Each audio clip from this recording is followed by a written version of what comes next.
Hello வணக்கம். இது உங்கள் சிவி ஒன்று சொல்லணும். எப்படி இருக்கீங்க? இப்போ பார்த்தீங்கன்னா லைவில் வந்து ஒரு பயங்கரமான ஒரு சண்டை போகுது. அதாவது கானாவினத்துக்கும் இப்போ ஒரு சூப்பரான ஒரு விஷயம் கையில் இருக்குது. அதை இவரே வந்து கெடுத்துப்பாரோ அப்படின்ற மாதிரி தோணுது.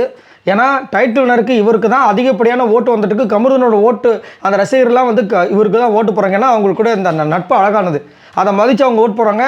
கரெக்டாக வந்து கானாவினத்தை யூஸ் பண்ணாங்கன்னா சூப்பராக வந்து பிக் பாஸ் டைட்டில் வினராக வரலாம்.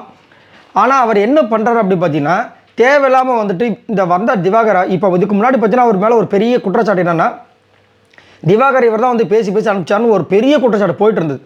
சரிங்களா? அதுக்கு அவரும் ஒன் ஆஃப் த ரீசன் சொல்லிட்டு இப்போது பிரவீன்ராஜ் நேற்று வந்ததுலேருந்து பார்த்தீங்கன்னா திவாகர் வந்துட்டு அநியாயத்துக்கு ஓவராக கலாய்க்கிறது, ரொம்ப மட்டமான வார்த்தைகள் யூஸ் பண்ணலாம் வந்து பேசிகிட்டு இருந்தார்.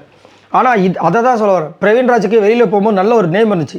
இவங்க ரெண்டு பேருமே அதை வந்து கெடுத்துப்பாங்களோ திவாகரை டார்கெட் பண்ணி அப்படின்ற மாதிரி இருக்குது. ஏன்னா திவாகர் வந்துட்டு அவராக வாலண்டராக யாரையும் போய் காயப்படுத்தவோ எதுவுமே பண்ண மாட்டார், மனசை வந்துட்டு கஷ்டப்படுத்துகிற மாதிரி பேச மாட்டார். ஆனால் இவரை வந்து இது வரைக்கும் இந்த பிக் பாஸ் சீசன்ஸில் இந்த சீசன் 9 நோன்றது பார்த்தீங்கன்னா மெயினாக வந்துட்டு கானாவினத், ரெண்டாவது வந்து பிரவீன்ராஜ். எனக்கு இதுதான் சுத்தமாக பிடிக்க மாட்டேது. ஏன் இதை திரும்ப பண்ணுறாங்க? இப்போது அடுத்த வாரம் டைட்டில் வரும் இதுலேயுமா அப்படின்ற மாதிரி இருக்குது. ஏன்னா நேற்றுலேருந்து நானும் பார்த்துட்டேன், திவாகர் எதையுமே வாயை விடவே இல்லை. ஆனால் பிரவீன்ராஜ் அதிகப்படியாக அவரை காயப்படுத்துறாரு. கானாவினத்து கொஞ்சம் சைலண்டாக இருந்தார், பரவாயில்லப்பா கொஞ்சம் மாறிட்டார் போல படித்தா திரும்பவும் கால ஆரம்பிச்சிருக்காங்க. ஒன்றுமே இல்லை, இந்த ஏஜை வச்சு கலாய்க்கிறாங்க. இதை ஏஜை வச்சு கலாய்ச்சா யாருக்காக இருந்தாலும் கண்டிப்பாக அப்படி ஒரு மாதிரி ஹார்ட்டாக ஒரு சில பேர் இப்போ ஆடான்ட்டு போயிடுவாங்க. ஆனால் இவர் வந்துட்டு ட்ரிகராவார்னு தெரியும், இவர் ட்ரிகரவான்னு தெரியும். இதுக்கு முன்னாடி வந்துட்டு ஒரு இடத்துல வந்து கானாவினத் பண்ண ஒரு விஷயம் இவர் சிரிச்சுட்டே இருந்திருப்பார், அவர் வந்து ஆக்ரோஷமாக பண்ணியிருப்பார். அது வந்து நிறைய பேருக்கு ஒரு பயத்தை உண்டாக்கியிருக்கும். இப்பயும் பார்த்தீங்கன்னா காலையில் வந்து அவரோட ஏஜ் வந்துட்டு நீ வந்து 80-81 தான் பிறந்திருப்பேன்னு அவங்க கலாய்க்கிறாங்க. இல்லை நான் 88 தான் பிறந்தேன், என்கிட்ட ப்ரூஃப் இருக்குன்னு அவர் சொல்கிறது பொய்யாவே இருந்தாலும் சரி மெய்யாவே இருந்தாலும் சரி. ஆனால் இங்கே என்ன விஷயம்னா, அதுக்காக இப்போ அவங்க செலிப்ரேஷன், அதாவது ரீஎன்ட்ரி கொடுத்து ஒரு ஜாலியாக நம்ம இருந்த வீட்டை வந்து பார்க்கணும் வந்திருக்காங்க. அவங்கள வந்து காயப்படுத்துறது ஒன்றுமே இல்லை. ஆனால் இங்கே வந்து எல்லாமே வன்மத்தை கொட்டுறது தான் பார்க்குறாங்க. அதாவது கேமில் நீ இதை பண்ண அதை தப்பு, அவங்கள நீ பண்ண அப்படி அது சொல்லலாம், அது தப்பு இல்லை. ஆனால் பர்சனல் அட்டாக்கிங் ஏன் பண்ணுறாங்கன்னு தான் தெரியல. அவரும் சொல்கிறாரு, அதே மாதிரி பிரவீன்ராஜும் கலாய்க்கிறாங்க. அதுக்கப்புறம் பார்த்தீங்கன்னா பிரவீன்ராஜ் வந்து இந்த விஷயத்தை நேற்றுலேருந்து சொல்லிட்டு இருக்காரு. நான் வந்து 34 நாளில் வந்து சம்பாரிச்சு தான் உன்னால் சம்பாரிச்சிக்க முடியுமா எனக்கு தெரியலன்னு கானாவினத்தை கலாச்சார். இப்பயும் வந்து திவாகர் கலாய்க்கிறார். நான் 33 நாளில் போனேன், ஆனால் நான் வெளியில் சம்பாரித்த ஒரு விஷயத்த உன்னால் வந்துட்டு லைஃப் லாங் சம்பாதிக்க முடியாது, இந்த படம் நீ நடித்தா கூட உன்னால் சம்பாதிக்க முடியாதுன்றாரு. அது ரொம்ப தவறு. இதுதான் தலைக்கணும். உங்களுக்கு கிடைச்சதுக்குன்னா அது ஒரு விஷயம். அதை நீங்களே வந்து இப்போ வந்து ஒரு சின்ன எக்ஸாம்பிள் தான். அஸ்வின் அவர்கள் சொல்லியிருப்பாங்க, நான் வந்து தூங்கிட்டேன் இத்தனை படத்தோட டைரக்டர். அந்த ஒரு வாரத்தை அப்போ வந்து நல்ல பீக்கில் இருந்தாங்க. அந்த ஒரு வாரத்தை அவர் அப்படியே கீழே தள்ளி விடுச்சு. இப்போ கூட ரீசெண்டாக ஒரு இன்டர்வியூவில் சொல்லியிருக்காரு, இன்னும் அது வந்து மாறாத வடுவா இருக்கே நெஞ்சில் அப்படின்னு.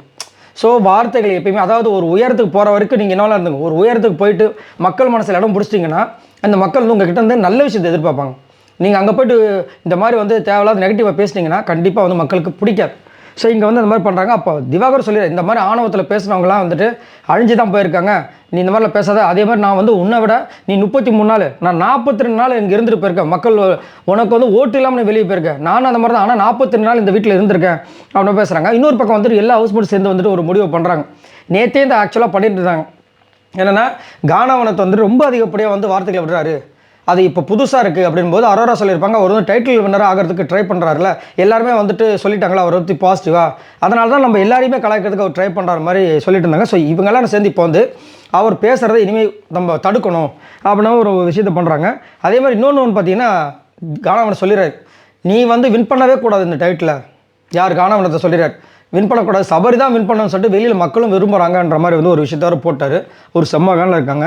இது எங்கே போய் முடிய போகுதுன்னு தெரியல. பட் இது கண்டினியூ ஆச்சுன்னா கண்டிப்பாக கானாவினத்துக்கு ஒரு பெரிய ஒரு நெகட்டிவ் வரும்.